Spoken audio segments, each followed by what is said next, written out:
사랑하는 여러분, 하나님이 허락하시는 이 가시의 가장 큰 목적은 겸손임을 잊지 않기 바랍니다. 여러 계시를 받은 것이 지극히 크므로 너무 자만하지 않게 하시려고 내 육체의 가시 곧 사단의 사자를 주셨으니 이는 나를 쳐서 너무 자만하지 않게 하려 하심이라. 나를 쳐서 자만하지 않게 하려 하심이라. 신앙의 덕에서 겸손을 이루는 것은 그 이후의 모든 거룩함과 사랑을 이루는 데 있어서 가장 중요한 덕입니다. 겸손이 없이는 아무것도 얻을 수 없어요.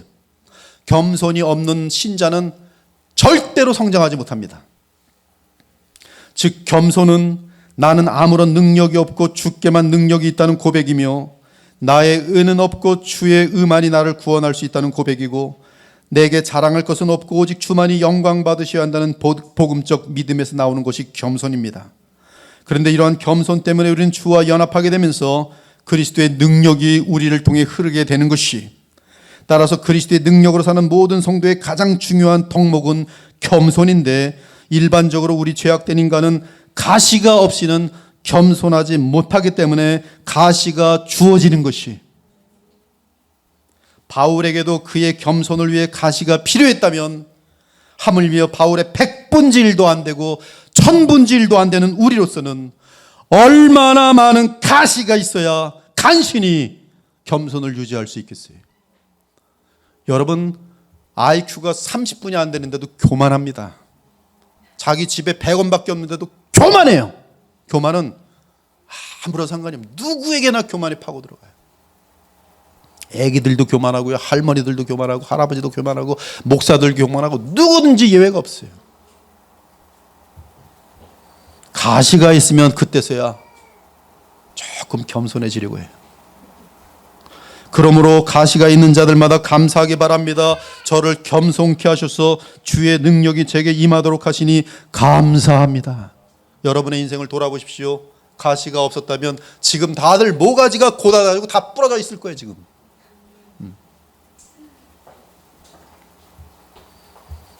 그러면서도 하늘의 평안을 누릴 수 있는 이유는 결코 마귀는 그 가시로 우리를 넘어뜨릴 수 없기 때문입니다.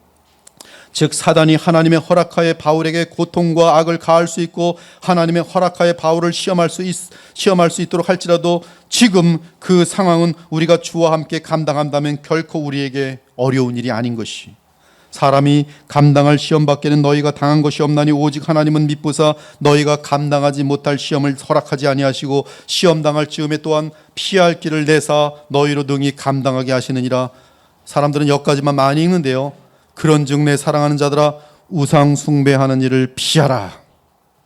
대단히 중요한 메시지를 던지는데요, 여러분의 마음속에 우상만 없다면 여러분이 패배하는 시험은 있을 수 없다는 말씀이. 여러분들이 시험에 넘어가는 이유는 우상 때문에 그래요. 우상을 제거해야 돼요. 하나님보다 더 사랑하는 것이 그 사람을 망치는 것이, 하나님을 보다 더 사랑하는 것이 있을 때 여러분들은 그것을 타고 들어오는 마귀의 유혹에 패배하게 돼 있어요. 그러나 내 마음속에 우상이 없을 때는 어떠한 시험도 하나님은 내가 감당할 수 없는 시험을 허락지도 않으시며, 그리고 그 시험이 있을 때는 힘들어할 때 주께서는 피할 길도 마련해 주셔서 살아계신 하나님을 체험하게 되는 것이, 그리고 심지어 하나님께서는 사탄이 악한 시도를 가지고 가시를 사용하려고 할 때에 놀라운 것은 그 상황이 바뀌지 않는데 하나님은 그 가시가 있는 상황을 누구도 이해할 수 없고 기대할 수 없는 무한하고 어마어마한 복으로 바꿔내세요.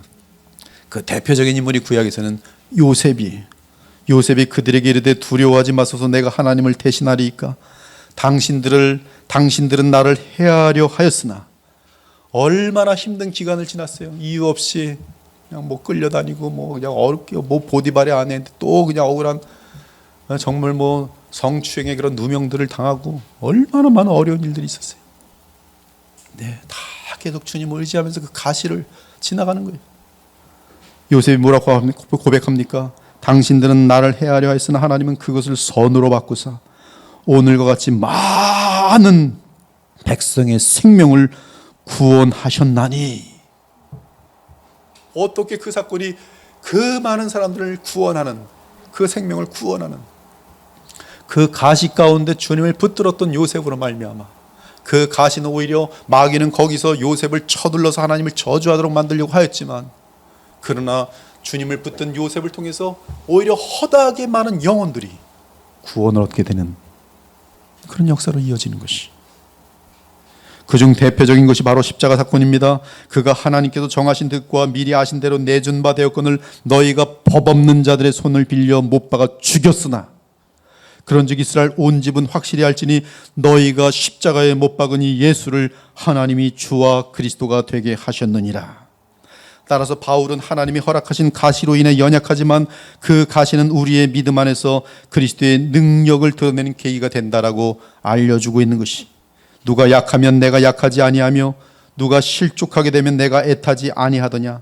내가 부득불 자랑할진대 내가 약한 것을 자랑하리라. 사랑하는 여러분, 여러분의 상황이 어떠하든지 내 은혜가 내게 족합니다. 믿으십니까? 이것이 바로 초월하는 평강이며 어떤 상황에서도 자족할 수 있는 복음의 능력으로서 부활하신 영광이 우리 주께서 믿는 자에게 주시는 성령 안에서의 하나님의 나라의 능력인 것이, 내가 궁핍함으로 말하는 것이 아니니라. 어떠한 형편에든지 나는 자족하기를 배웠노니 나는 비천에 처할 줄도 알고 풍부에 처할 줄도 알아. 모든 일 곧 배부름과 배고픔과 풍부와 궁핍에도 처할 줄 아는 일체의 비결을 배웠노라. 내게 능력 주시는 자 그리스도 안에서 내가 모든 것을 할 수 있느니라. 아무것도 염려하지 말고 다만 모든 일에 기도와 간구로 너희 구할 것을 감사함으로 하나님께 아뢰라. 그리하면 모든 지각에 뛰어난 하나님의 평강이 그리스도 예수 안에서 너희 마음과 생각을 지키시리라. 이것이 신자의 특권이며 복음의 능력이며, 이러한 능력을 누리는 자들은 항상 그가 있는 곳에서, 가정에서, 교회에서 감사하는 가운데 그리스도의 은혜의 채널이 되는 것이, 주의 은혜가 내게 족하도다. 이는 내가 약한 그때 강함이라. 이것이 우리가 쉬지 말고 기억하며 신앙의 깊이를 더해야 하는 부분입니다. 즉 복음으로 인해 또는 어떤 이유든 내게 육체의 가시가 있을 때, 또는 약한 것들과 능욕과 궁핍과 박해와 곤고와 같은 고난 가운데 있을 때, 그때 오늘 본문을 기억하며 주의 은혜가 내게 족하다는 사실과 이는 내가 약한 그때 강함이라는 사실을 기억해야 하는 것이, 나의 여러 약한 것들에 대하여 자랑하리니 이는 그리스도의 능력이 내게 머물게 하려 함이라. 그리고 그리스도의 말씀으로부터 십자가를 통한 이 은혜를 족하게 받을 때 놀라운 것은 상황이 바뀌지 않았어도 나는 고민과 염려와 불평과 의심에서 빠져나와서 평안과 감사와 자족과 만족, 그리고 무엇보다 감사를 누리게 된다는 사실입니다. 상황이 바뀌지 않았고 아직 가시가 있는데도 감사할 수 있게 되는 것이 바로 이러한 의미에서 범사에 감사하라. 이는 그리스도 예수 안에서 너희를 향하신 하나님의 뜻이니라라는 말씀이 되는 것이. 그러므로 여러분이 어떤 가시라도, 어떤 고난이라도, 어떤 시험이라도, 어떤 어려움이라도 그리스도 예수 안에서 그 상황, 그 형편을 바라본다면 그 상황은 반드시 여러분에게 이 세상의 그 어떤 것으로 살 수 없는 하늘의 소중하고 영원한 것들을 얻게 하는 기회가 될 것입니다. 그 첫째로 얻는 것은, 가시 때문에 첫 번째로 얻는 것은 겸손이고, 둘째는 주님을 붙들므로 말미암아 얻는 인내고, 그리고 상황은 풍랑이 일고 가시는 그대로 있음에도 신비하게 임하는 하늘의 평강이고, 넷째는 말로 표현할 수 없는 감사인 것이, 나아가 계속 복음의 삶을 살아감으로 어떤 상황에서든지 하나님 나라가 확장되는 데 쓰임받게 됩니다. 이는 우리가 그리스도와 함께 고난을 감당할 때 그리스도의 능력이 우리와 함께 하면서 생명의 능력, 거룩의 능력, 사랑의 능력으로 나타나기 때문입니다. 그러므로 주께서는 내 은혜가 내게 족하도다라고 하신 것이, 즉 영광의 주께서는 한량없는 은혜를 십자가의 고난을 통해 준비해 두셨습니다. 따라서 우리가 그리스도와 한 마음이 되면 그 은혜가 내게 한량없이 흐르며 그 은혜가 내게 족한 것이, 이는 내가 약한 그때야 참으로 그리스도 안에 있는 우리를 통해 하나님의 한우는 은혜가 나를 통해 가정과 교회와 사회에 널리 퍼진다는 것이, 그리고 그 은혜는 하나님과 어린 양의 보좌에서 흘러나오는 성령의 생수의 강으로서 그 강이 닿는 곳마다 여러분의 그 가시를 통해서 여러분이 믿음과 연합할 때 그 가시를 통하여 이 생명의 강이 흐르는데, 그 강이 흐르는 곳마다 죽은 자들이 살아나고 썩은 것들이 씻겨지면서 생명과 거룩함과 사랑의 천국이 든든히 서게 되는 것이, 또 그가 수정같이 맑은 생명수의 강을 내게 보이니 하나님과 및 어린 양의 보좌로부터 나와서 길 가운데로 흐르더라. 강 좌우에 생명나무가 있어 12가지 열매를 맺되 달마다 그 열매를 맺고 그 나무 잎사귀들은 만국을 치료하기 위하여 있더라. 그 강이 흐르는 곳마다 생명이 넘치고 얼마나 어마어마한 풍성함이 넘치는지 천국이 바로 그곳에 임하게 되는 것이, 그리고 이렇게 보좌에서 흘러나오는 은혜는 그 근원이 하나님의 사랑이기에 사랑으로 온 세상에 퍼지게 되는 것이, 그래서 온 우주가 사랑으로 하나 되는 것이 하나님의 뜻인 것입니다. 이에 내 은혜가 내게 족하도다를 체험한 신자들마다 거룩함은 물론이고 더욱 사랑하게 됩니다. 더욱 섬기게 됩니다. 더욱 쌓지 않고 나누며 좋은 것들을 흐르게 합니다.